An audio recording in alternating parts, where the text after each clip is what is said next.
Sejam muito bem-vindos a mais um programa Filosofia para Todos, direto aqui, ó, da Rádio Vibe Mundial 95,7 FM e também aqui no canal do YouTube do Conhecimentos da Humanidade. Seja muito bem-vindo, se é a sua primeira vez aqui, se não é, saiba que aqui no Filosofia para Todos a gente sempre fala de filosofia sem falar grego, sem falar de uma maneira complicada. O objetivo aqui do nosso programa é justamente falar de uma maneira mais acessível, mais prática para todo mundo. Alguns recados rápidos: se você está vendo este vídeo em 2023, em fevereiro ou em março de 2023, saiba que esse ano iremos para o Egito em novembro, uma excursão do Conhecimentos da Humanidade para lá, que você pode ir também, e iremos passar o Dia das Bruxas em Salem, que é a cidade nos Estados Unidos, capital do Halloween. E a gente vai com ninguém menos do que Claudinei Prieto, o cara da Wicca aqui no Brasil. E a ideia é que a gente participe dos rituais, que a gente conheça grandes autores internacionais que vão nos receber especialmente lá. Então, você está convidado para essa viagem e fica ligado nas agendas e nos eventos do Conhecimentos da Humanidade, porque a gente vai ter muitas novidades agora em 2023, várias comemorações de roda do ano, várias Mystic Fairs que vão acontecer, né? Em abril a gente vai estar em Belo Horizonte, em junho em Brasília, em agosto no Rio de Janeiro, em dezembro aqui em São Paulo. Então fica ligado aí que tem muita coisa legal para acontecer, beleza? Vamos falar hoje sobre um assunto que eu comecei a falar na semana passada, que é sobre a filosofia judaica. Na semana passada eu expliquei um pouco sobre alguns conceitos da filosofia judaica e trouxe uma coisa muito importante dentro da filosofia judaica, que é a Kabbalah, que de alguma forma ela estrutura uma parte dessa filosofia da religião judaica. Ela não é a estruturação inteira, porque a religião deu uma descolada também da Kabbalah em alguns lugares, né, em alguns sentidos. Mas a Kabbalah, ela acaba sendo ali, como ela tem esse sentido místico, ela traz uma filosofia bem aprofundada de como enxergar a vida e o divino. Então, olha só, a gente vem falando de vários assuntos. Eu falei de metafísica, né, que é essa coisa que a gente pode falar que está além do físico, que não é só o corpo físico, não é só o ser. A gente está falando também do universo onde ele está integrado. E a gente começou a falar da Kabbalah no nosso último programa, para começar a introduzir esse conceito. E hoje eu quero trazer mais alguns conceitos filosóficos que podem se tornar mais práticos na sua vida.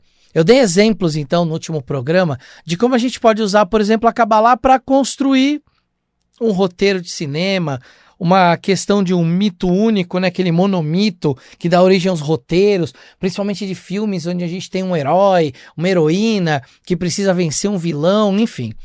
Falei um pouco de tudo isso e também falei sobre o caminho do raio e o caminho da serpente. Vamos recapitular? O caminho do raio, dentro da estrutura cabalista, é um caminho que desce do divino para a matéria. E o caminho da serpente é o caminho da subida de volta ao divino. Ele sai da matéria e ele vai para o divino. Só que quando eu falo caminho, dá uma ideia para a gente de que existe um caminho, uma trilha a ser seguida passo a passo. Só que o conceito da Kabbalah para esses lugares aonde a gente vai subindo ou descendo não é bem um caminho. É muito mais um mapa da consciência. É como se tudo acontecesse ao mesmo tempo.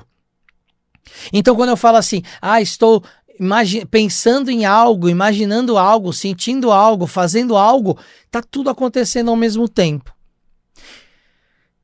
A Kabbalah, ela trabalha com alguns conceitos que, quando chegaram no Ocidente, através dos judeus que estavam fugindo para a Europa, durante alguns períodos diferentes da Idade Média, eles encontraram cristãos e, para ensinar a Kabbalah para alguns cristãos escolhidos, eles criaram um sistema que a gente chama de árvore da vida, que na verdade é um diagrama baseado nessa ideia da árvore da vida judaica. Na ideia judaica, ela não precisa ter uma representação de um símbolo. Ela pode simplesmente ser só uma ideia. Só que na representação, quando veio para o Ocidente, ela ganhou um formato, com o que a gente chama de esferas, ou a palavra em hebraico para essas esferas é sefirá, que significa safira. E o plural de sefirá é sefirot. Então, quando eu tenho várias sefirá, eu tenho, na verdade, sefirot. Esse é o nome, tá? O que isso significa? Cada uma dessas esferas, dessas sefira ou dessas sefirot, elas são uma espécie de uma joia brilhante da criação. Cada uma dessas joias representa uma qualidade divina que pode ou não se manifestar na gente. É só a gente querer que se manifeste. Eu vou falar um pouco dessas joias. Quando a gente fala nesse caminho de subida ou de descida, é como se a gente passasse por essas joias. Então eu vou subir, vou passar pela primeira delas que chama Yesod. Ou quando eu estou descendo, começo pela primeira delas ali, chama Keter. Calma que a gente já vai falar desses nomes, para não ficar complicado. Então quando eu desço, quando eu subo, teoricamente eu estou passando por esse caminho, por essas esferas. Mas vamos lembrar que acontece tudo ao mesmo tempo, ok? Essas esferas, então, elas representam pedaços da nossa consciência, que como somos feitos à imagem e semelhança do divino, também são pedaços da imagem e da semelhança do divino, ok? Se a gente entende isso, a gente começa a entender, então, o que são essas esferas. Vamos falar de cada uma delas para a gente entender. De baixo para cima, a gente vai começar na esfera que representa o mundo físico, o mundo em que a gente está encarnado, em que a gente sente principalmente através dos nossos 5 sentidos. O nome dessa esfera é Malhut. Malhut, que significa, traduzido do hebraico para a nossa língua, significa o reino. O reino é onde a gente vive, o nosso reino, o reino físico. Então essa esfera que chama Malhut representa aonde tudo se manifesta. Para o caminho do raio, que é o caminho da descida, é como se toda a parte espiritual fosse descendo, descendo, descendo, até que ela se manifesta no plano físico. E para quem está no plano físico, precisa buscar as ideias, as inspirações lá em cima e trazer para o plano físico.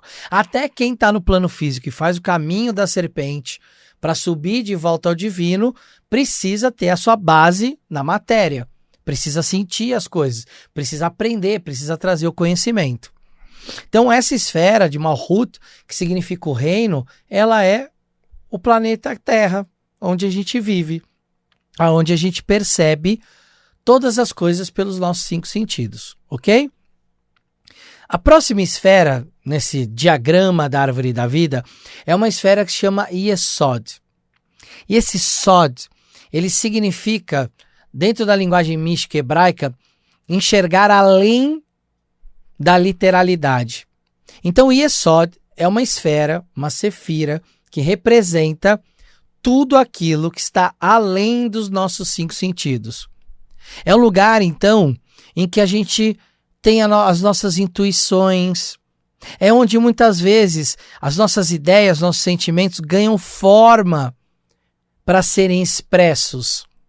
Um segundo antes, 1 milésimo antes de você expressar uma emoção, ela está nesse plano de Yesod. Então ali é o que a gente chama do lugar onde está a imaginação. Tudo que foi imaginado, tudo que vai ser criado, que pode ser criado, ou que muitas vezes ainda não está muito bem formado na cabeça de uma pessoa, está nesse lugar. Então esse lugar, gente, ele é como se fosse um grande repositório da imaginação de todos nós humanos. Não só de uma pessoa, mas de todos nós. E aí cada um de nós pode acessar esse lugar para manifestar coisas aqui. E aí, diferente do conceito de mundo das ideias do Platão, que o mundo das ideias do Platão era como se fosse um mundo onde tudo fosse ideal. É daí que vem a palavra ideia. E que aqui no plano físico, quando a gente está encarnado, a gente simulasse essas ideias, que são perfeitas. Só que aqui, como a gente está num mundo, entre aspas, imperfeito, a gente só espelha essas ideias, elas não são exatamente perfeitas. Na Kabbalah é um pouco diferente, esse lugar é um lugar onde está tudo, o que é perfeito e o que é imperfeito. Aquilo que é seu, ou aquilo que é uma ideia que outra pessoa teve, mas que por algum motivo você intuiu aquilo também. Não é à toa que em muitos momentos da história da humanidade, algumas descobertas foram sendo feitas em lugares diferentes do planeta.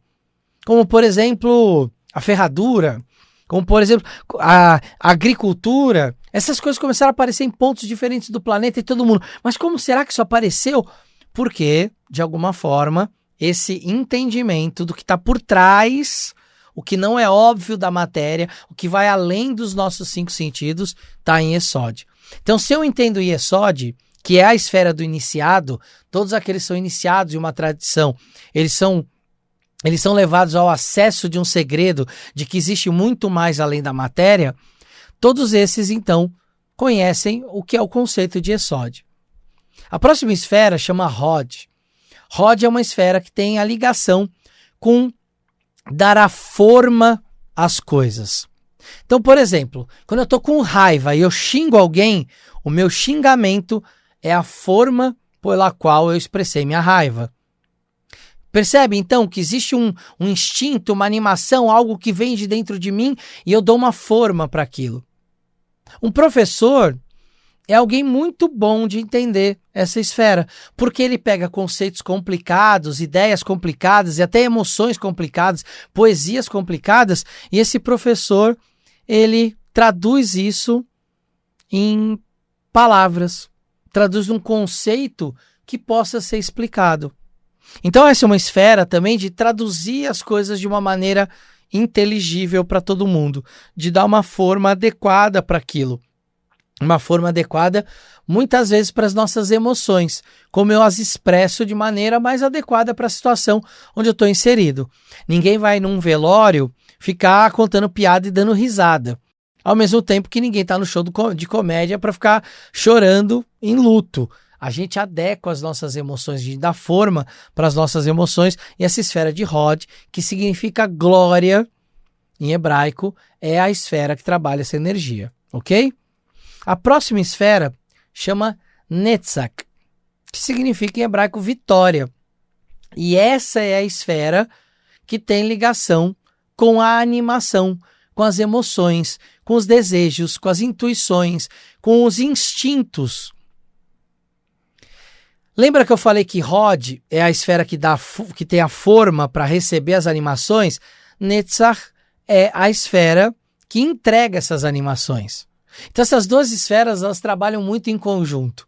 Uma envia as animações, a outra dá forma. Quando chega lá em Yesod, lembra? Yesod é aquela que eu já falei, que é esse mundo onde tem tudo, o que é perfeito e o que não é, antes da manifestação.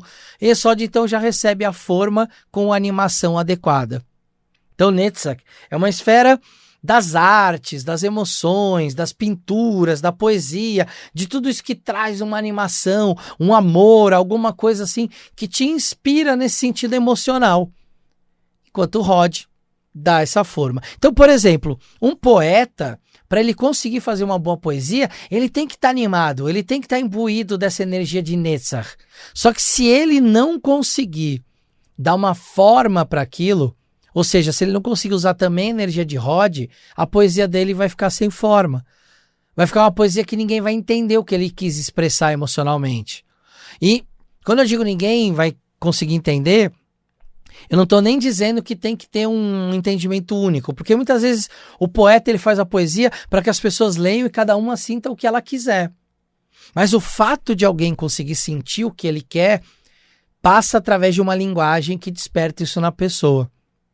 Se não existe essa linguagem, a emoção simplesmente não ganha uma tradução. E aí ela só fica dentro do artista. As pessoas não conseguem perceber, captar aquela emoção que o artista quis passar, ou captar qualquer tipo de percepção emocional que a pessoa possa ter, baseado inclusive nos próprios filtros dela. Subindo mais um pouco essa história de árvore da vida, caminhando para a copa da árvore, no meio da árvore a gente tem uma esfera chamada Tiferet, que significa beleza. E essa é a esfera que está ligada à nossa ideia da nossa harmonia, da nossa beleza, do nosso grande equilíbrio entre todas as nossas qualidades. É a nossa esfera do herói, é a nossa esfera do nosso lado crístico, é a nossa esfera que representa a nossa essência.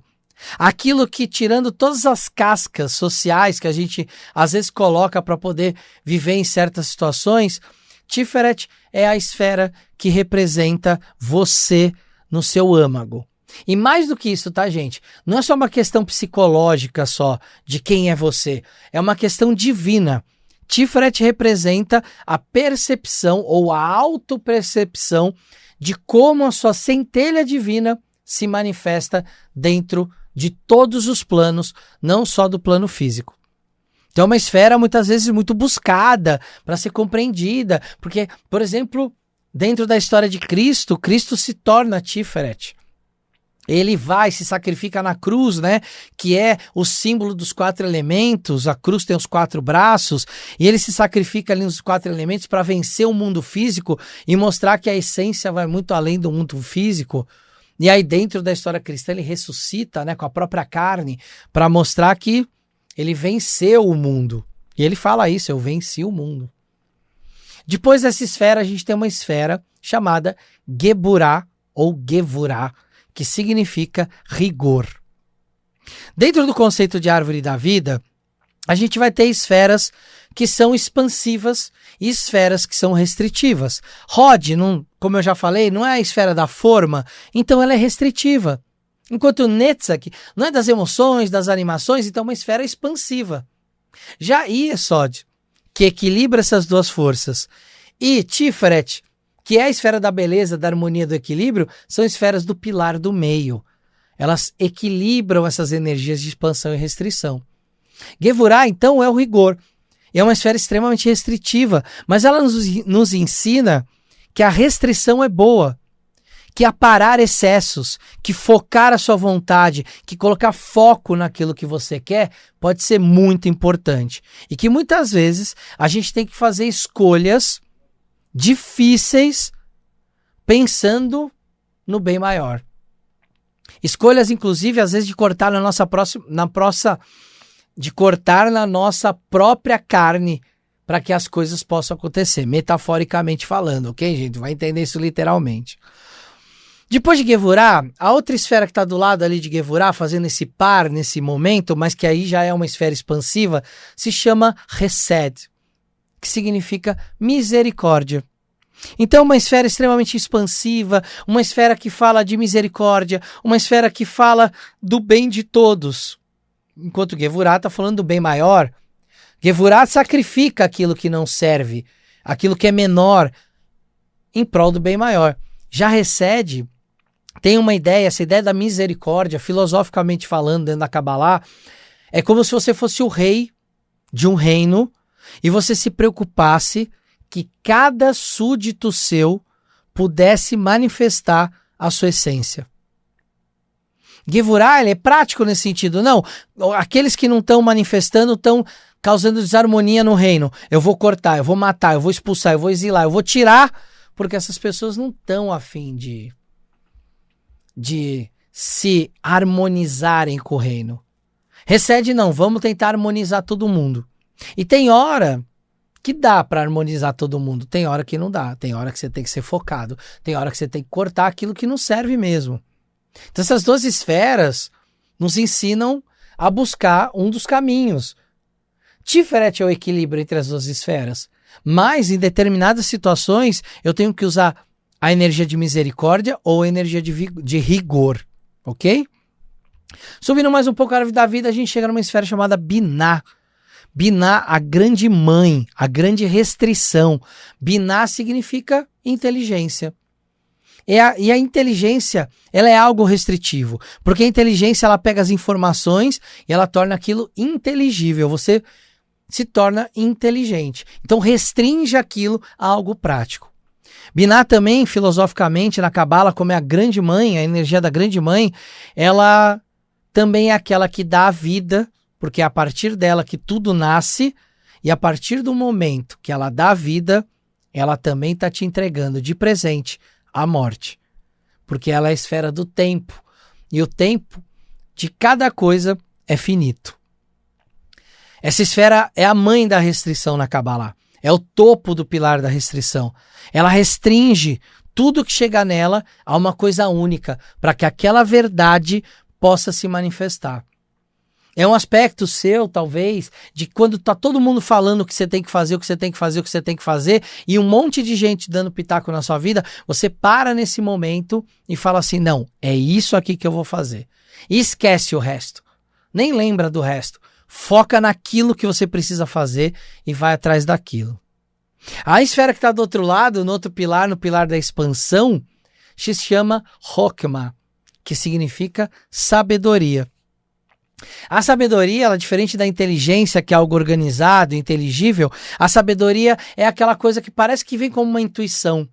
É aquela frase que o sábio fala, que é uma frase simples e que aquilo toca a sua alma de um jeito que muitas vezes molda e muda a sua forma de ver o mundo. Hokmah é o grande estímulo, é o grande pai universal, é aquele que entrega todos os estímulos possíveis para Binah. Dentro da filosofia da Kabbalah, gente, Hokmah é como se fosse um grande falo, que distribui toda a potência dele para Binah, através de uma grande ejaculação cósmica, vamos chamar assim, dentro do conceito cabalista, e Binah, ela é tão restritiva que ela é como se fosse o óvulo, que escolhe apenas um para que ele ganhe vida. Então, enquanto o Hokmah tem essa energia de sabedoria inesgotável, de dar vida, de doar vida, de entregar as coisas, Binah restringe. Quantas vezes na nossa vida a gente não quer fazer mil coisas, gasta energia, mas isso é bom, né? Porque essa energia de criação ela é infinita, a gente pode puxar isso de dentro da gente, quanto mais a gente usa, mais ela vem e mais ela se fortalece. Mas se a gente não parar e escolher algo para fazer e levar esse algo adiante até que esse algo seja concretizado, a gente vai viver eternamente nessa bagunça, nesse caos mental de que vou fazer, quero um milhão de coisas e não consegue fazer nada. Não consegue ter foco.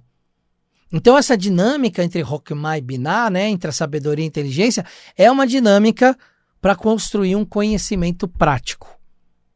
É uma dinâmica de saber que essa energia do estímulo do fazer, ela nunca acaba, mas que o fazer precisa ser focado, precisa ser trabalhado, precisa ser direcionado para algo produtivo. Por fim, coroando essa árvore da vida, na copa da árvore, a gente tem uma esfera chamada Keter, ou Keter, que significa literalmente coroa. O que Keter significa dentro dessa história toda? É a esfera exatamente oposta a Malhut, que é o reino. Essa esfera, ela representa a grande coroa da criação. Dentro dessa história da filosofia judaica, dentro desse misticismo da Kabbalah, Deus não está contido na criação.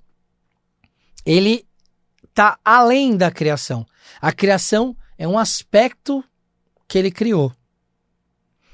Então, o máximo que a gente consegue chegar em termos de entendimento do divino, do que é Deus, é chegar nessa esfera de Keter, a coroa da criação. É lá que está a grande beleza de tudo que foi criado, que é criado e que será criado. É uma esfera que representa, dentro de algumas mitologias, o ovo cósmico, da onde tudo pode nascer, da onde tudo pode acontecer. Então é uma esfera que diz para nós que se a gente tiver essa capacidade de realização constante, a gente pode realizar qualquer coisa, até aquilo que é inimaginável. Quantos gênios da humanidade a gente não conheceu que imaginaram e criaram coisas que até então não existiam, que foram buscar isso lá nessa fonte do nosso universo, lá em Keter, lá nessa esfera que tem essa capacidade de entregar energia de possibilidades infinitas. Esfera essa, inclusive, que quando tem essas possibilidades infinitas, faz com que Hokmah possa explodir essas possibilidades por todo o universo. Mas isso vem de Keter, vem de Keter. que é essa esfera, que é um pedacinho ali que a gente todas essas esferas que a gente está falando, elas são para a compreensão de Deus, mas Keter é a que está mais próximo da coroa da criação. A gente vai falar mais sobre esse assunto no próximo Filosofia para Todos, para a gente complementar um pouco e trazer mais uma parte prática, mas é importante vocês já entenderem um pouco da árvore da vida, um pouco do conceito de Kabbalah. No próximo programa, então, a gente fala mais um pouco sobre isso. Um grande beijo para vocês e esfirra de harmonia e de beleza, e até a próxima.